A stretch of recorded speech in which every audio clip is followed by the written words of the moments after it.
Eskerrik asko, Yolanda. Bueno, ahora es el turno del Colegio Público Centuri. Eneco, Ugarte y Col Candón nos van a hablar sobre la organización de las lenguas en un centro plurilingüe.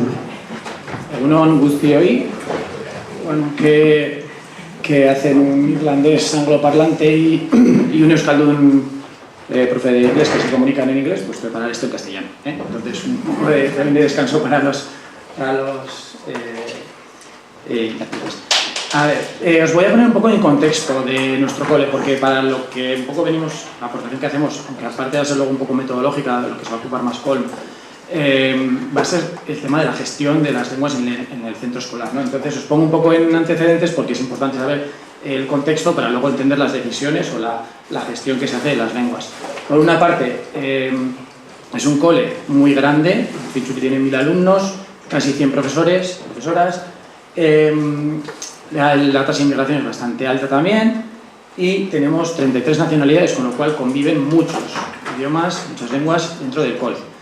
El patio, el propio edificio ha pasado de ser 1 a ser 2, hemos pasado de 200 alumnos a 1000 en 6 años y el patio, pues de ser, digamos, de X metros, ha pasado a 3X, el triple de metros de patio. Entonces, pues se plantea, este crecimiento plantea unas dificultades y tomar un tipo de decisiones en cuanto a muchas cuestiones, pero las lenguas sobre todo, que bueno, se han ido tomando conforme han hecho faltas, han creado necesidades, se han visto problemas que se han tenido que ir solventando sobre la marcha. Entonces, aunque siempre va a ser un proceso que yo creo que vamos a seguir todavía teniendo que llevar a cabo, pues bueno, sí que es verdad que se han hecho unas actuaciones que así un poco salpicadas os voy a ir comentando. En cuanto a... Esto habrá que darle para aquí, ¿no? Vale. Os voy a poner primero esta, que es simplemente para comentaros una decisión que tomamos en cuanto a las sesiones de las diferentes lenguas, las sesiones semanales en el aula de las diferentes lenguas. Tenemos los 3 modelos, el A, el G y el D. En el modelo D se decidió en 3 añitos no introducir el inglés para, bueno, asegurar un poquitín lo que es la inmersión de euskera.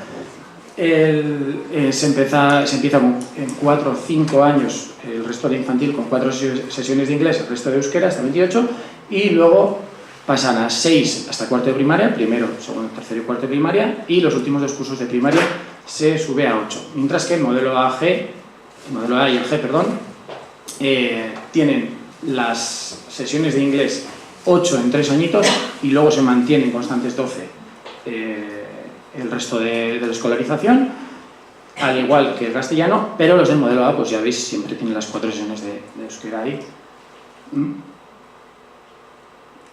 Y luego, perdón, luego también, aunque esto lo podéis ir leyendo, no me parecía tan importante el hecho de a qué dedicamos cada sesión, pero sí que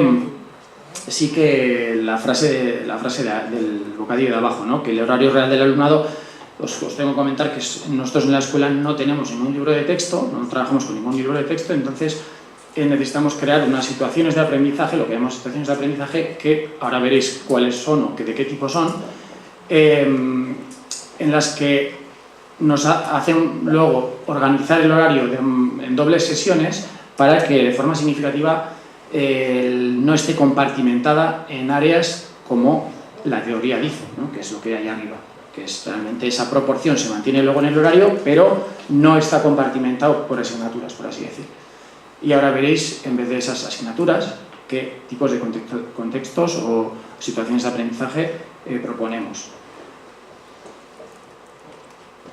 Bien, los contextos, las situaciones de aprendizaje es lo de abajo. Primero os comento un poco otras decisiones más de gestión organizativas que se han tomado, como por ejemplo el equipo directivo lo formamos 3 personas del modelo D y 3 personas del modelo AG. También coincide que somos 3 de primaria y 3 de infantil, con lo cual nos da pues un equilibrio que a la hora de tomar decisiones o plantear cosas siempre tenemos como unas visiones bastante generales y muy ricas. Al final no se queda ninguno sin dar su aporte, ¿no?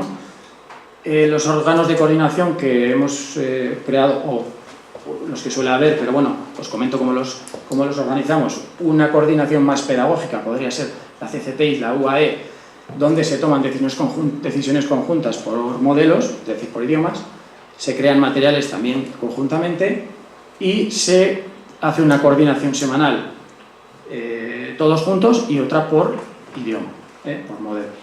Y se hace un seguimiento más exhaustivo.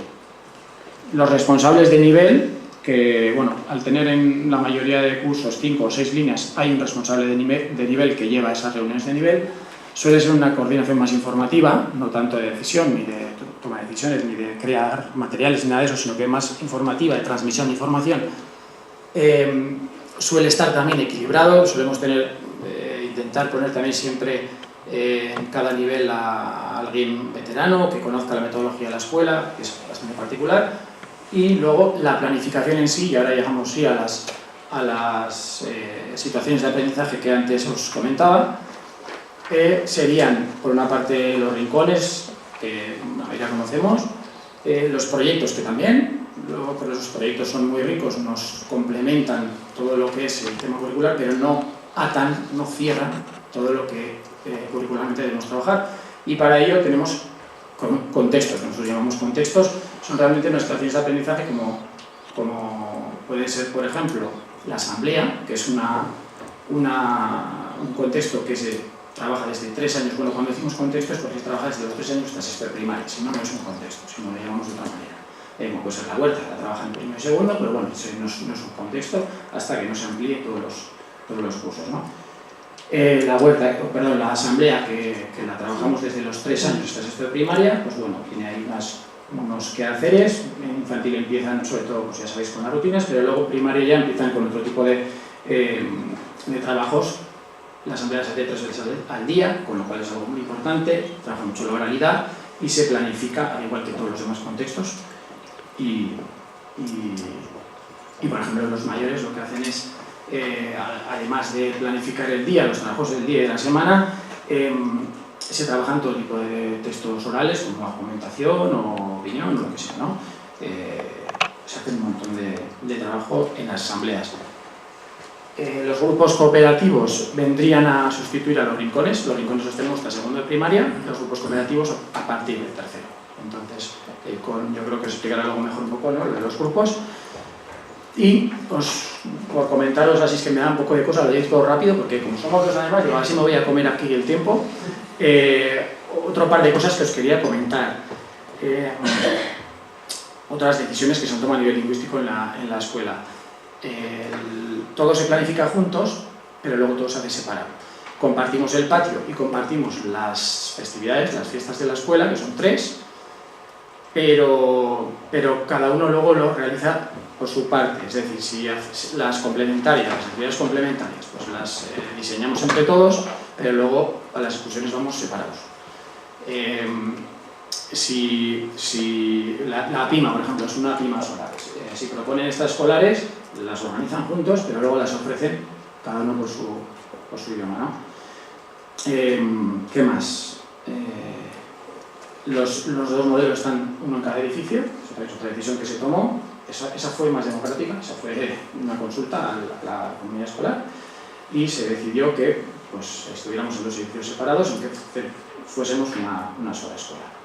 Entonces continuamos con el mismo proyecto, se primó el proyecto, la metodología, que era muy enriquecedora. El hecho de que en la escuela confluyera toda esa amalgama de culturas, idiomas, diferente tipo de gente del barrio, que es muy rico, que no fueran 2, que fuera 1, entonces se tuvieron que luego decidir estas cosas para garantizar un poco la inmersión en el modelo, sobre todo la inmersión parcial del modelo AG con el PAI también. Entonces, pues, esa es un poco la gestión en cuanto a lenguas. Un poco lo que 4 cosas que quería decir, igual 5 ya, pues bueno, me acabo. Bueno, apostamos por aprendizaje. Apostamos por el aprendizaje significativo en una metodología globalizada, he dicho más o menos en eco esto. Garantizar el tratamiento de las 3 lenguas vehiculares del colegio mediante la organización y desarrollo de los contenidos curriculares por acciones metodológicas, lo que he dicho antes, contextos, rincones, proyectos y grupos cooperativos. No voy a leer la chapa esta, luego vamos abajo. Lo realmente importante aquí, aparte de lo que es cada cosa, es el lenguaje funcional que conlleva llevar a cabo esas actuaciones metodológicas. El lenguaje funcional normalmente es el lenguaje que tiene que ver con la metacognición y procesos metacognitivos. Toma de decisiones, repasos sobre nuestros procesos, correlacionar. Yo llego al final de un proceso y no sale el resultado que yo he querido, pues entonces tengo que hacer lo que dicen en la codificación, un debugging, volver atrás y ver dónde está el error. Compartido entre personas, repartos de tareas, etcétera, etcétera. Todo esto está contemplado en las 4 áreas, cada uno con su particularidad distinto. Lo que ha dicho Eneko también, lo que nos brinda los contextos de los rincones es prever contenidos curriculares. Porque si tú realmente vas con un proyecto, prevés poco, aprovechas mucho. Entonces, cuando tú te sientas a hacer una planificación al principio de un trimestre, tienes que prever dónde voy a hacer esto con llevadas, qué voy a aprovechar. Los contextos también son muy importantes porque hay un antes, una experiencia y un después. Tú anticipas antes de ir a hacer una compra, ¿qué va a pasar? Tú compras y vuelves y comparas.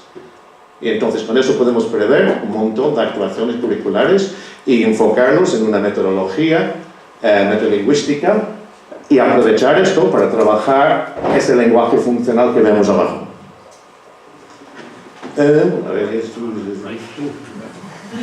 Vale, entonces, aprender procesos metacognitivos y es un proceso recíproco. El lenguaje que utilizamos asienta la cultura de aprendizaje y la cultura de aprendizaje refuerza el lenguaje. Entonces estamos creando una identidad de aprendizaje. Y una cosa muy importante a veces que se nos olvida un poco, se nos queda un poco desangelado el idioma, aunque lo contextualizamos mucho con, yo qué sé, revistas de Inglaterra, bla, bla, bla, pero realmente en la experiencia del niño se está creando por un proceso de superación, de ensayo y error, de toma de decisiones, se está creando un sentimiento a través de esto, utilizando este herramienta vehicular. Hay un antes y después, y yo no soy la misma persona 2 meses después que era antes. Pues eso es la creación de una identidad, y si se pasan los 3 idiomas que pretendemos en nuestro colegio, es muy importante. Y estamos convencidos de que aprender por procesos metacognitivos es una manera de definir esto muy bien. ¿Vale? Y las herramientas que tenemos. Esto es una... Sí, sigue. Hay un ejemplo, no sé cómo sale aquí porque le he hecho una animación y este es un PDF. Bueno, sí. Por ejemplo, vamos a hacer la compra, cogemos los tickets, escaneamos los tickets, recompilamos los tickets al final. Entonces, ellos traen €1 y este euro va para hacer la compra, para compartir un almuerzo que tenemos una vez a la semana, pero también para sufragar el pan que compramos también para esto. Entonces, una cosa, tú entras en una clase y dices, mira, vamos a hacer una cosa. El primer trimestre hemos hecho esto, tenemos un montón de estos. ¿Cuánto de tu euro se dedicaba a la compra del pan y cuánto a la compra de la fruta para el almuerzo? A investigar. Entonces se tienen que poner juntos qué necesitamos, qué sabemos, qué no es lo que sabemos, etcétera, etcétera, etcétera. Van a meter la pata 25.000 veces, muy bien. Sí que sí. Así. Eso está haciendo un poco así, bueno. Ha habido una explicación de cada uno de estos, que es más o menos el proceso. Se puede hacer en grupos cooperativos, se puede hacer en rincones, se puede hacer, es un contexto en sí, ¿vale? Con esos 2 enlaces. Entonces toman decisiones, hacen su planificación, secuencian las actuaciones, piensan qué actuaciones van a ir de manera simultánea, qué hay que hacer antes y qué hay que hacer otro, reparten entre sí esas actuaciones y esas actividades, esas tareas, y así hay una especie de, ¿cómo se llama?, interdependencia positiva. O sea, si tú no aguantas tu vela, pues aquí no funciona. Aunque tengo que hacer cuatro tonterías, esas 4 tonterías son importantísimas para que todo funcione. Después, un minuto. Después registramos todos y lo más importante, si tiene que ser significativo, comprobamos con lo que nosotros hemos previsto que iba a hacer el resultado. Y normalmente no coincide. Entonces, tomamos una decisión. volvemos sobre nuestros pasos, buscamos, entre comillas, el error, o damos por bien las dos cosas por motivos distintos. Y así, y aprovechamos todo eso para, ya veis, hay un montón de matemáticas, un montón de otras cosas. Y nada más, ahí estamos trabajando.